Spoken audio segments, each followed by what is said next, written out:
அனைவருக்கும் தினம் ஒரு தகவல் சார்பாக இனிய வணக்கங்கள். இன்றைக்கி நம்ம பார்க்க போகிற பதிவு நம்ம எல்லாருக்குமே தேவைப்படுகின்ற ஒரு சக்தி வாய்ந்த ஒரு பதிவுங்க. வாழ்க்கையில் நமக்கு எவ்வளவு கஷ்டங்கள் வந்தாலும் அந்த கஷ்டங்கள் தீர்வதற்கு நம்ம போய் சரணடைகிறது இறைவனுடைய பாதத்தை தான். அப்படி நம்ம வீட்டில் எவ்வளோ வழிபாடுகள் பண்ணாலும் நிறைய பேருக்கு கோவிலில் போயிட்டு நம்ம பண்ணுற பரிகாரங்களுக்கு ஒரு அதீத சக்தி இருக்கும். கோவிலுக்கு போகின்ற பழக்கங்கள் இருக்கும். அப்படி நம்ம கோவிலுக்கு போகிறப்ப நம்ம மறக்காமல் செய்யக்கூடிய சில விஷயங்கள் இருக்குங்க. அதை பற்றின மிக முக்கியமான ஒரு பதிவு தான் நம்ம தெரிஞ்சுக்க போகிறோம். பதிவுக்குள்ளே போகிறதுக்கு முன்னாடி நம்முடைய சேனலை சப்ஸ்கிரைப் பண்ணாமல் பார்த்துட்ருக்கோங்க. கண்டிப்பாக சப்ஸ்கிரைப் பண்ணிக்கோங்க. அப்போ தான் எங்களுடைய எல்லா நல்ல நல்ல பதிவுகளுமே உடனுக்குடனே வரும். இப்போ பதிவை தெரிஞ்சுக்கலாம். நம்முடைய வாழ்க்கையில் எவ்வளோ கஷ்டங்கள் வந்தாலுமே கோவிலுக்கு ஒருத்தர் போக தொடங்கிட்டாலே போதும், நம்முடைய துன்பங்களானது படிப்படியாக தீருங்கிற ஒரு ஐதீகம் இருக்குது. ஏன்னா நம்ம அங்கே செய்கின்ற தீப வழிபாடுகளாக இருக்கட்டும், வேறு ஏதாவது பரிகாரங்களாக இருக்கட்டும், அப்படி நம்ம செய்கிறப்ப அங்கே இருக்க இறை சக்திகளும் அந்த பாசிட்டிவ் வைப்ரேஷன்ஸ் இருக்குது பார்த்திங்களா, அது நம்முடைய கஷ்டங்களையும் கர்ம வினைகளையும் நிச்சயமாக தீரும். நம்ம அங்கே போய் தீபம் ஏற்றுவோம், சுவாமிக்கு மாலை கொடுக்கறது, அபிஷேகங்கள் பண்ணுறது, வேறு ஏதாவது வஸ்திரங்கள் வாங்கி பண்ணுறது, தேங்காய் உடைக்கிறது, அப்படி நிறைய வகைகள் இருக்குது சுவாமி கும்பிட்றப்போ. ஆனால் இதற்கும் மேலாக ஒரு எளிமையான ஒரு பரிகார முறைகள் இருக்குது. அதுதான் அந்த பிரகாரத்தை நம்ம சுற்றி வர்றது. அதாவது கோவில் நம்ம சுற்றி வருவோம் பார்த்திங்களா, அதாவது கோவிலுக்கான அந்த சுவாமியை பார்த்து முடித்த உடனே கோவில் சுற்றுவோம் பார்த்திங்களா, அப்படி கோவில்கள் சுற்றுறதுலேயும் நிறைய ஆன்மீக விதிகள் இருக்குங்க.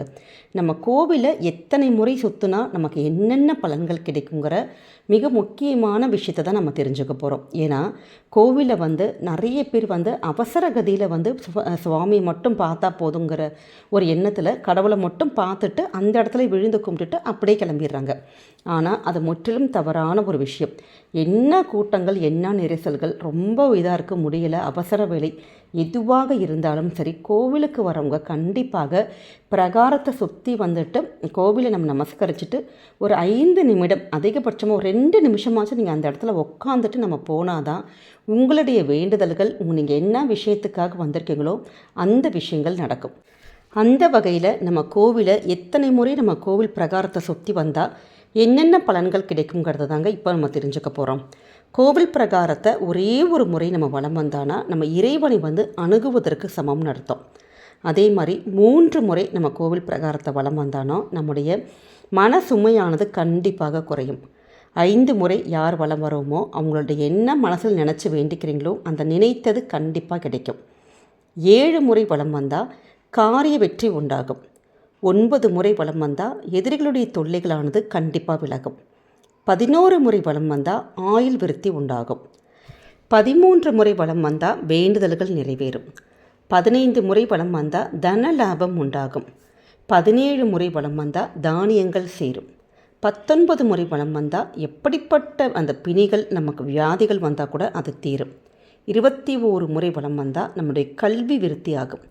23 முறை வலம் வந்தால் சுகபோக வாழ்க்கை கிட்டும்.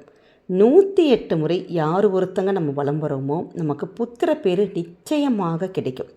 208 முறை ஒரு கோவிலை பிரகாரம் சுற்றி வந்தால் யாகம் செய்ததற்கான பலன் கிடைக்கும். அதனால் நம்மளால் இப்படி 208 108 வலம் வர முடியுமான்னு தெரியல.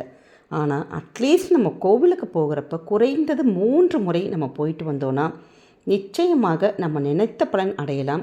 நம்முடைய மனசில் இருக்கக்கூடிய கஷ்டங்களானது கண்டிப்பாக தீருங்க. அதோடு கூட நல்லபடியான ஒரு நேர்மறை எண்ணங்கள், நல்ல நமக்கான அந்த ஒரு தெய்வ கடாட்சங்கள், நம்ம சுற்றியில் இருக்கக்கூடிய தீய சக்திகள், இது எல்லாமே விலகுங்கிற ஒரு ஐதீகம் இருக்குது. அதனால் கோவிலுக்கு போகிறப்ப நிச்சயமாக இந்த ஒரு மெத்தடை மட்டும் ஃபாலோ பண்ணுங்கள்.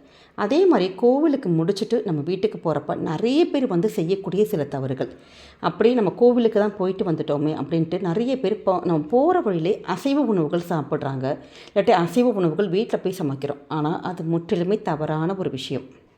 கோவிலுக்கு போயிட்டு நம்ம வந்துட்டால் கூட அந்த ஒரு நாள் முழுவதுமே நம்ம அசைவ உணவுகளை கண்டிப்பாக தவிர்க்கணுங்க. அது மட்டும் இல்லாமல் கோவிலுக்கு போயிட்டு வரப்போ நமக்குள்ளே ஒரு பாசிட்டிவ் வைப்ரேஷன் அந்த இருந்துகிட்டே இருக்கும்.